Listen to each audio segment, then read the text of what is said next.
A young broken controller learned of a special anime called The Tournament of the Gods. Because his local VHS store never knew the difference between kids animation and adult animation. Still having the VHS now, along with a few others. One day, years later, finding out that there was a game, while looking for another famous adult animation and its game.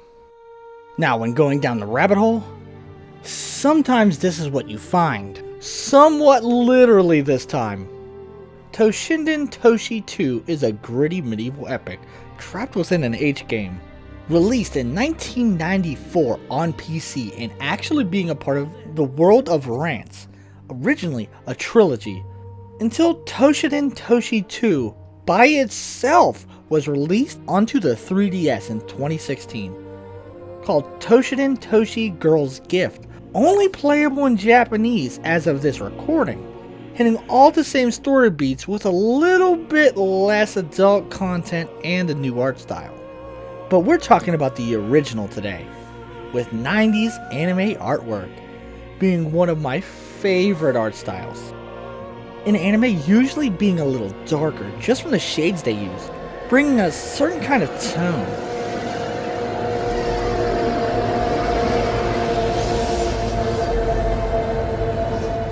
Even being used recently in an anime a lot of people know called Imageepoch. However, disappointingly, the game isn't animated, but is still very successful using portraits, establishing very successfully each character, monster, set piece, and cover that up, Coco!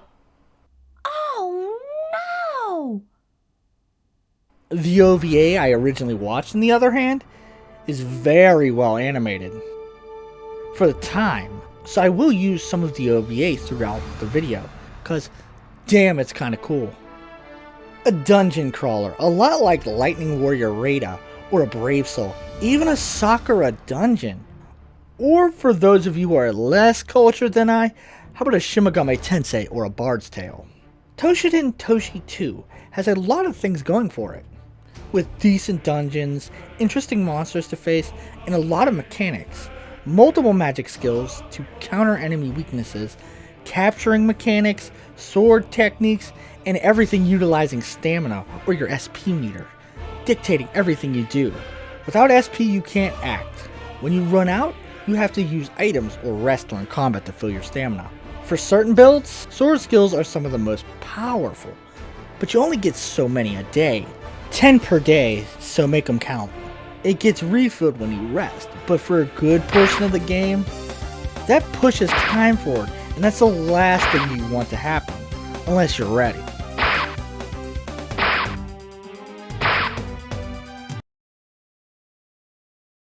But that all leads into what build you like, with multiple stats to level that only level up when praying to a goddess, where you automatically level up all your stats, with extra points to customize seed.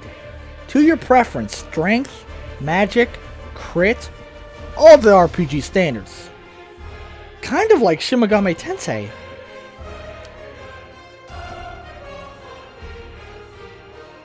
Magic is powerful against monsters' weaknesses, but it can take a while to even acquire magic.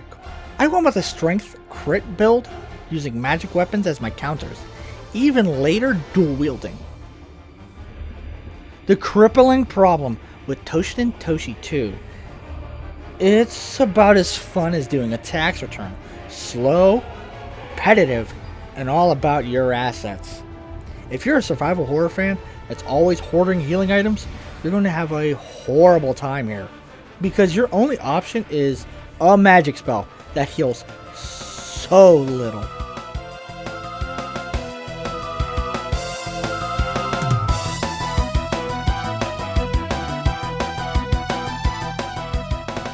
So you'll be using healing items, so you have to buy it in bulk like it's a Costco. After every battle, constantly using cheap items to heal up to full. Inside of combat though, you'll be using only the most expensive ones for crucial moments. Then you have the rest of your assets, like weapons, armor, rings, monster girls to tame. Wait. We have a Pokemon mechanic of actually trying to catch them all. Getting an S&M rope that only works if their HP is below 5. Being sellable at our local merchant. I'll buy it at a high price. After getting a house later on, you'll be allowed to buy them back and bring them on your adventures as extra damage. But they don't level up, so capturing the strongest monster gal is very important to increase damage. But don't get too excited. You have no control over what they do. And not all the girls attack. Some do nothing at all. Magic does have more uses than attack spells. You have multiple magic support skills like ban item, ban magic that are active for the entire fight, which can be amazingly, crucially good or absolutely crippling, especially when an enemy can only be hit with magic and you ban it, believing that would be the smart idea. Routes can even affect your build, like joining the Hanwha sect, a cult, allowing you to class change to a Hanwha Crusader, and gain the ability to use magic early, but you have to give them 10% of everything you get after every battle, and make the Kalar your enemies. But fuck Hannies. Quite literally in some games. We like Kalar around here, so I went the other route, and befriended one of the cute elf girls with diamonds on their forehead. All these mechanics are used for the dungeons, each floor having their own obstacles, puzzles, traps, you name it. One of the combatants in the tournament is always trying to use underhanded tactics like kidnapping, murder, stabbings, so an entire dungeon floor revolves around that. Another involving talking to a fortune teller who knows where the key is through her readings, and you have to do all of her side quests so she allows you to progress. Even knocking rafts into place so you can use them as a bridge to get extra items, or avoiding a possibly hard boss fight. Unless you're a scumbag like me. Considering all the assets we have some that are downright abusable, like revival coins and manga meats. They give you full health, allowing you to beat down even the late game encounters, like this tentacle beast, way before you're even supposed to try.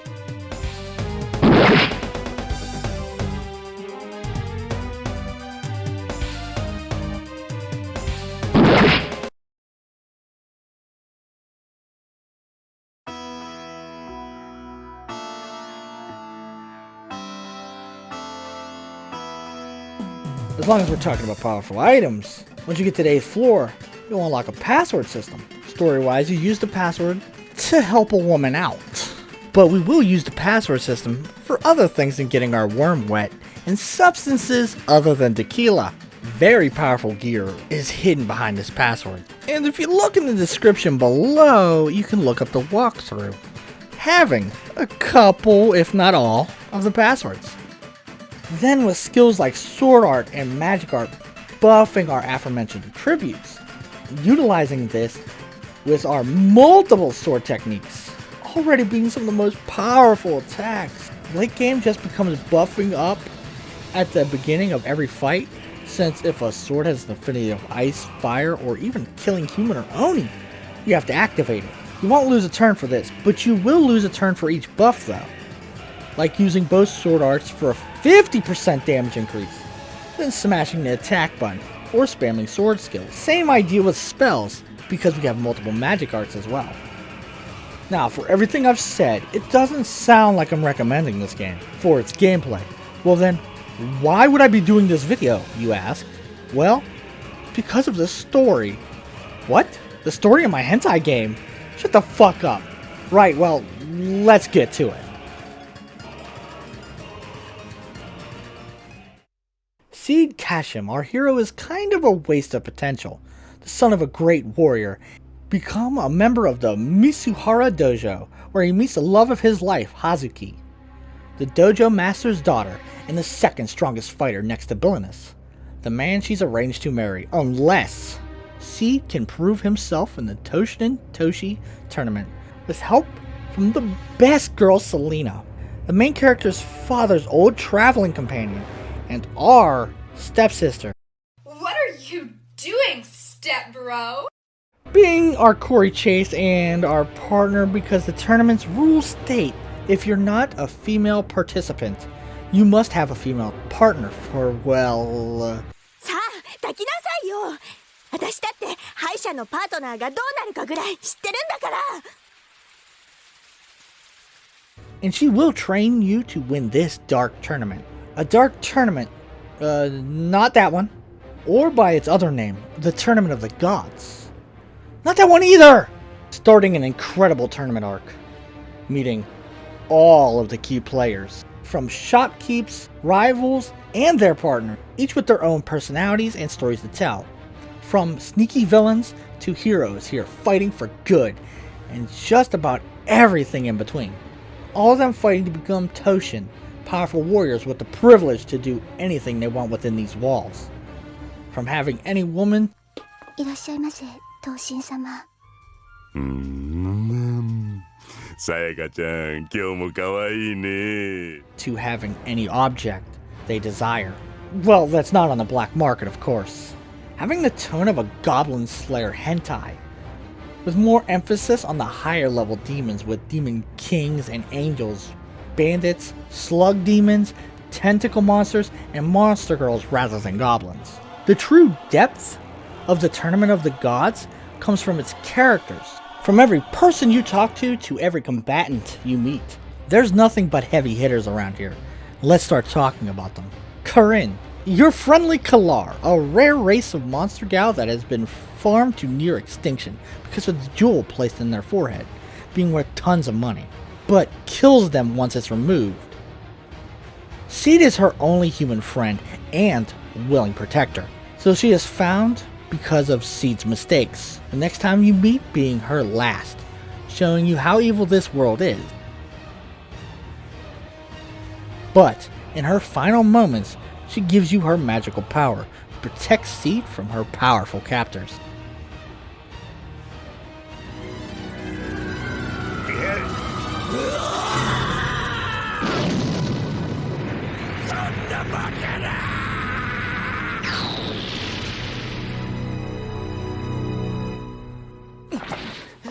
Border, the big man, one of the participants in the tournament. He's rooting for you to win, even helping you progress through the dungeon, and even giving tips to defeat your next opponent, just because he wants to sleep with Selena. Him and his partner following the rules to a T. He needs you to win just so he can beat you, and claim the spoils of victory. Ketchup, a kind-hearted girl willing to do anything to help her father in a dire financial situation. From selling items in a dungeon to other services. Diana, being a somewhat ally to Seed by supporting him in the background, believing him to be the dark horse of the tournament, traveling through the dungeon with you, being absolutely untouchable, and discovering something really dark down here, but I can't see that playing into our future. Asha Key, a female thief. Our first encounter, running into her while she steals from other thieves. Upon the realization of how bad this situation is, she tries to bribe Seed. And because this one time we decided not to follow our dick, she becomes a close friend and starts to grow feelings for him, telling us all about her dark past and giving us a decision to make. Hazuki, daughter of instructor Mizuhara and the heiress to the Mizuhara Dojo, an extremely talented martial artist and swordswoman, being Seed's love interest, even passing on her birthright, the powerful Mizuhara wind sword, to her beloved Seed after challenging him to a duel, being one of the most powerful of the Mizuhara Dojo.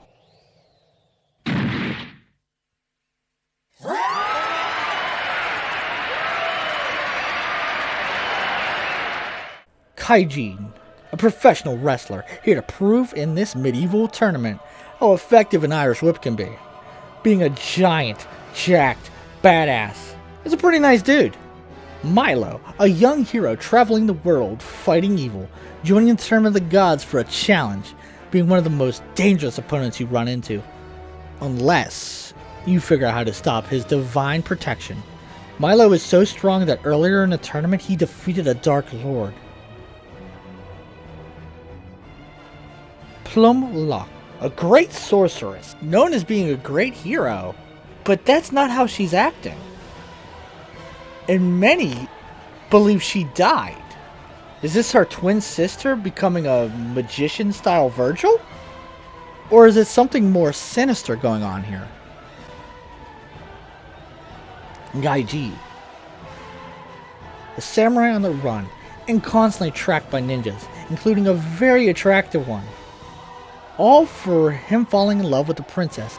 He rescued her from her arranged marriage to a noble, forcing the couple to flee to this country, and relying on Gaiji's power to win the Tournament of the Gods and become a Toushin to protect them both. Xavier, the conniving bastard that uses any means to advance, never even once fighting in the tournament. The first time you meet Xavier, he stabs you in the ribs. As the tournament progresses, other contestants start having accidents, missing their fights, from throwing others off of mountains, even using kidnapping to manipulate Seed. Seed may have to risk everything to overcome this threat, even breaking some rules himself.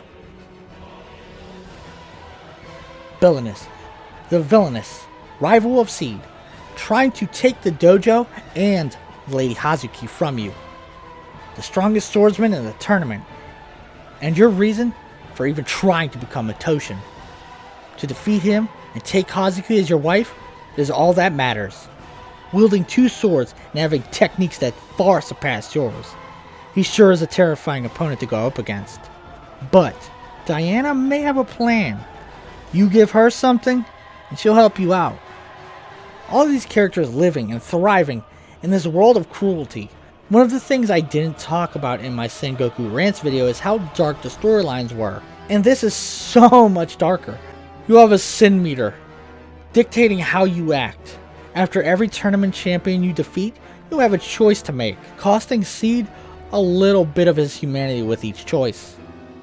Spoilers ahead.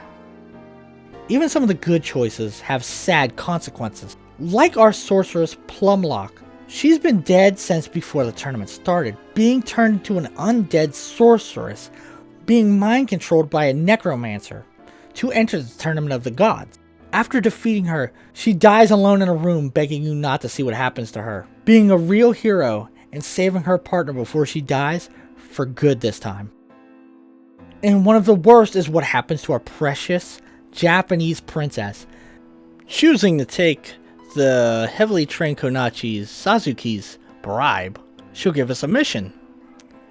When we win, take the princess's virginity, with some devastating results. These 2 stories are but small chapters of a much bigger tale. But even so, they're built up from the moment you enter the Toushin Toshi tournament, with love and care, following each of their stories through a show doing updates on each, having epic battles, close calls, even random tournament members running into you while you're in a dungeon, with well-defined characters and motives. After everything, Seed Cashima defeats villainous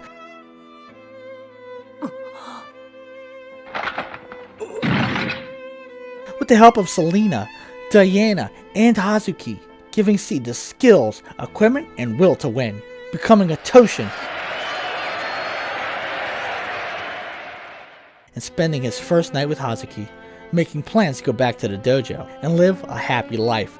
After meeting the mayor for dinner and becoming a Toushin, then we're cruelly reminded how evil this world is, being drugged and taken advantage of by the mayor, infecting Seed, making him what all Toushin become, an angel eater, taking away your humanity and devouring angels for greater power.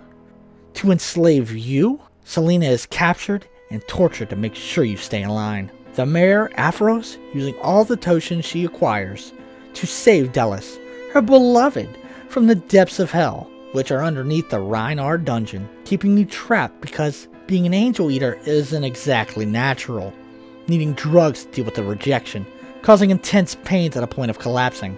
But the drugs have their own horrible side effects, becoming a sexual feral beast.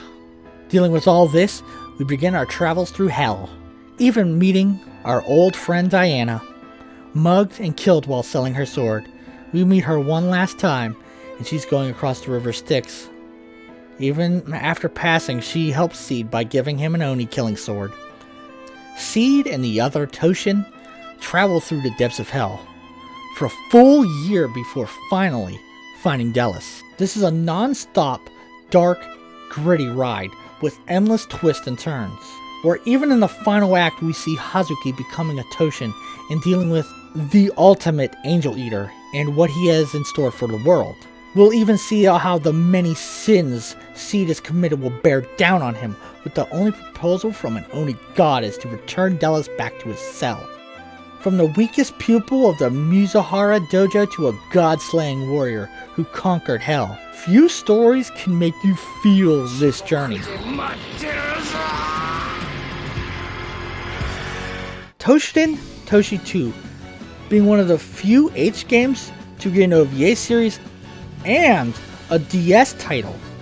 Being a little impossible for me to play considering I can't speak Japanese, Toushin Toshi 2 gives me the vibes of something like Mezzo Forte, getting funded with the foundation of making cultured material, but wanting to make something much, much more. Being one of Alicesoft's major accomplishments, making a medieval epic with the framework of a hentai game. If I get 500 subscribers and 100 likes on this video before July 17th, I will stream Girls Gift that very day, right here on YouTube.